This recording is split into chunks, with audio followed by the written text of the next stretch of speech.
അപ്പോൾ ഇന്നിപ്പോൾ ഇന്ന് ആക്റ്റീവായി തുടങ്ങുകയാണ്. ഇന്നിപ്പോൾ ഒരു റെസ്ക്യൂ ഉണ്ട് കേട്ടോ.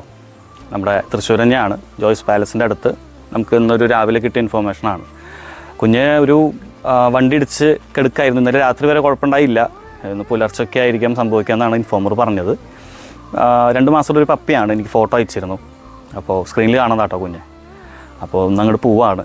ഞാനിപ്പോൾ ഇന്നൊരു 3 മണി 3:45 ഒരു 4 മണി 4:30 ആകുമ്പോഴേക്കും അവിടെ എത്തും.